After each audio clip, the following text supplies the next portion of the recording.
I'm not happy that Trump won. But in some ways, I am a little bit happy because Trump won. I'll tell you who lost. Autism lost. Because now that we get Trump, we may not have to worry about kids with autism anymore, says Fox's Ainsley Earhart.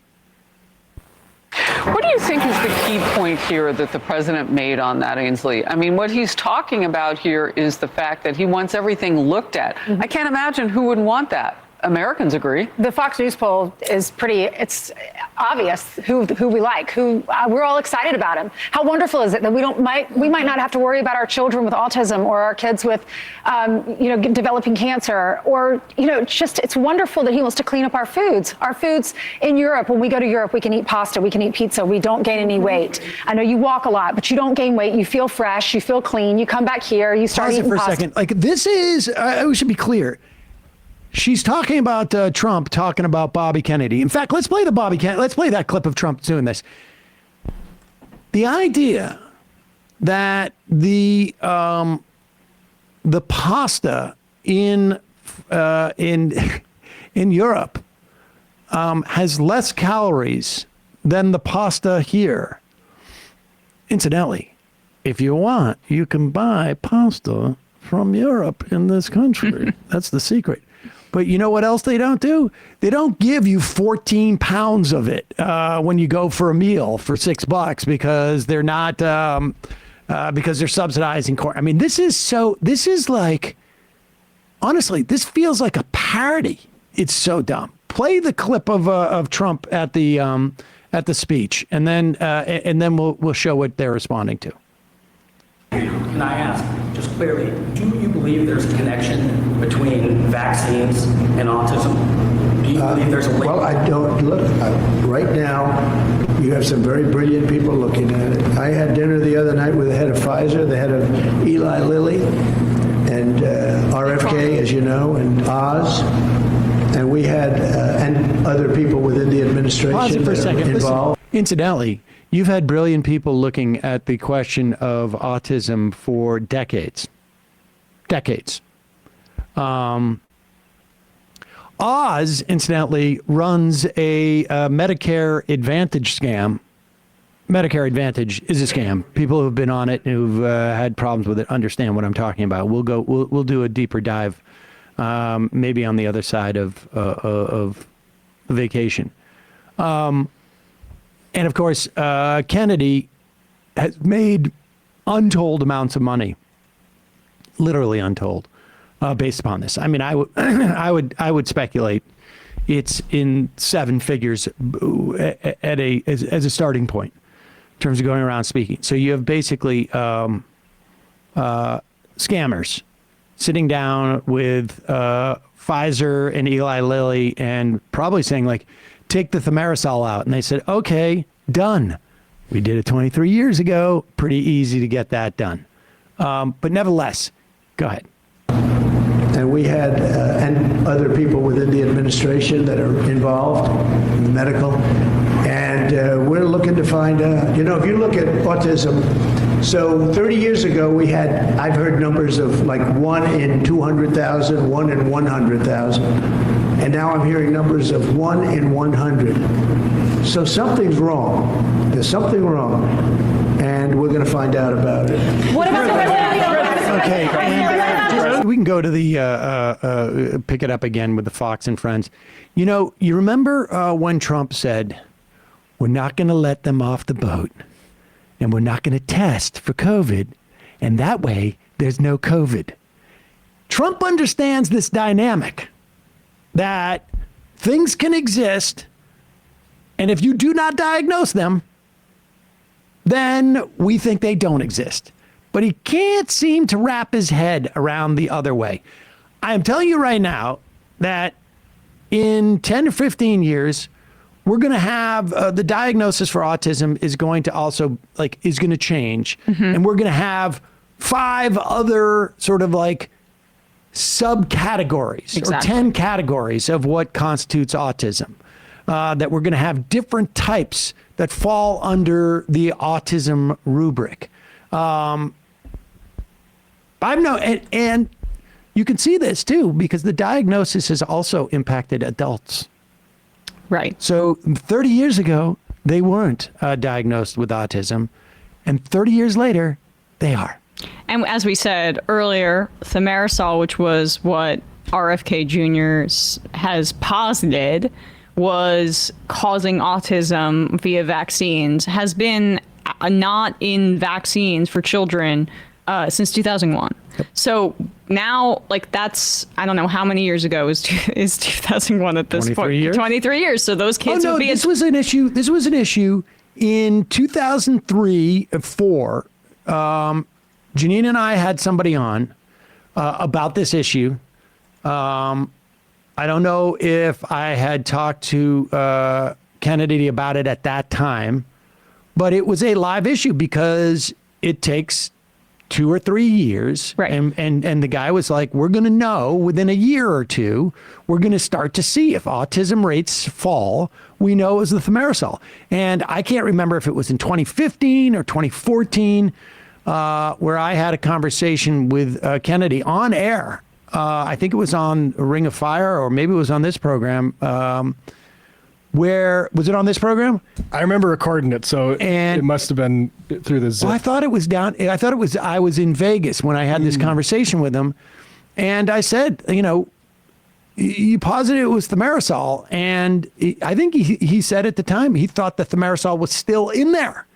And, listen, it's one thing to say, to take a glass of water and say, like, I'm going to take this water and test it, and I want to know all the things that are in it. They can't do that. That's not the way that testing works.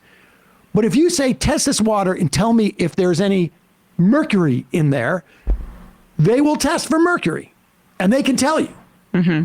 And so the idea that there wasn't one doctor who said, like, wait a second, I want to double check that there's no thimerosal in this. I mean, it's just absurd. Also, as you're saying, we know that the definition of autism is changing, and a lot of doctors have already responded to it.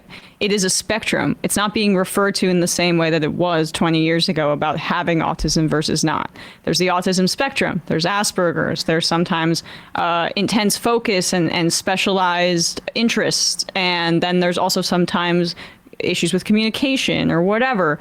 It manifests itself in different ways, and there's also different ranges where somebody is going to be on the autism spectrum.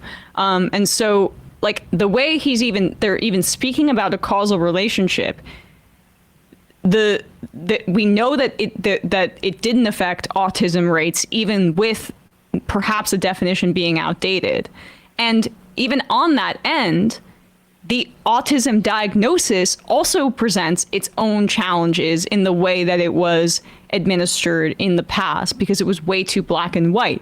In the same way that what's the name of the medical journal, like DSMs would speak about homosexuality. That's outdated, and likely we're going to say the same thing about how autism was discussed. And of course, there's autism where it's a child may need care for the rest of his or her life or whatever, but the spectrum element of it is not even considered with these anti-vax cranks that they're talking about vaccines causing autism. The fact that he wants everything looked at. I can't imagine who would want that. Americans agree. The Fox News poll is it's obvious who we like, we're all excited about him. How wonderful is it that we might not have to worry about our children with autism or our kids with, developing cancer, or, it's wonderful that he wants to clean up our foods. Our foods in Europe, when we go to Europe, we can eat pasta, we can eat pizza, we don't gain any weight. I know you walk a lot, but you don't gain weight. You feel fresh, you feel clean. You come back here, you start eating pasta, and you gain weight immediately again. So there's something wrong with our foods. It's the pesticides, the chemicals. We want all of that out. We're excited that he's a leader. He's very knowledgeable. He has said he's going to give you choice. He's not going to take away vaccines. Everyone's not going to get polio. He said if you want a vaccine, you can vaccinate your kids, but I'm giving you choice. And he says he's going to be transparent. And Tim Scott. I don't know what she's talking about Europe. If you're in Europe and you're having pasta and wine all the time, I guarantee you're coming back like 5 pounds heavier. But this is a common thing people talk about, going to Europe and not feeling like crap when you eat food all the time. And I think it is, if there is something real going on there, one, it's probably you're a little bit more active. First of all, the portions are significantly smaller. But also, I know for a fact, I know somebody who has an allergy to a thing called carrageenan, which is like a seaweed-based product that's put in a lot of things. If you look into the science of it, the industry says there's nothing really a problem with it. Certain people say there might be some, but definitely with the person I know, they eat something with carrageenan in it, they're going to have an allergic reaction. And I'm sorry. The EU bans that sort of stuff, and they ban stuff like that way more than we do in America here. And the way that Ainsley Earhart's even speaking about autism is frankly a bit offensive. Like, we don't have to worry about our children having autism. And I know that autism in its most severe form can be a real burden, right?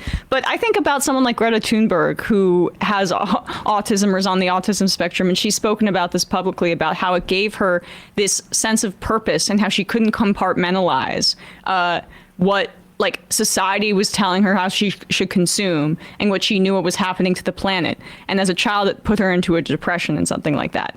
And the fact that she sees the world in a different way, in that way, I think is like such a strength and such a beautiful part of the way like humanity shows itself. People having different perspectives and different interests, and maybe it's more intense than the other one. And this is not to say that like if you have a child that has autism in a severe case, that's not difficult for the family. It's incredibly difficult. But the way that she speaks about it, like, we're not gonna have to worry about it. Don't worry about that. I think that that's offensive to a lot of people in this country. It's also just sort of like a fantasy land. Right. I mean, it's just sort of like the idea that suddenly, it's all this weird magical thinking. Incidentally, Europe uses pesticides. And certainly there are things that they outlaw in their food supply. And I'm happy to have greater government regulation in pursuit of our health, so that we are not, outsourcing essentially the cost to society. But incidentally, as long as we're talking about outsourcing the cost to society, there's a reason why you need mandated vaccinations. Yeah. Because some people, particularly the most vulnerable, cannot survive even with a vaccination, or are able to have a vaccination and must live amongst people who could be spreading things around, like polio or hepatitis or whatever it is, as kids. Bob's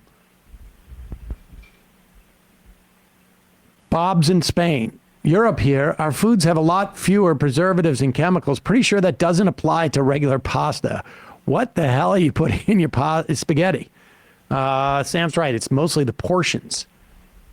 I'm getting so hungry talking about pasta like this. But this is just sort of how giddy she is about. She's faking it. They're I actually performing. think she is not faking it. I think she's that dumb. She may be dumb. I mean, isn't that Sean Hannity's girlfriend? I don't say this about everybody on that network. I mean, I remember calling her Ainsley Airhead when she first came onto the scene. But yeah, she really, honestly, only I get to call her that. Hey. She's impressively not good. Wonder if she still is with Sean Hannity. Oh, I'm sure. Hey, folks, don't forget to hit the subscribe button and check out our daily show. We do it every day at 12 p.m. Eastern for about 2.5 hours. We even take phone calls. You should check that out.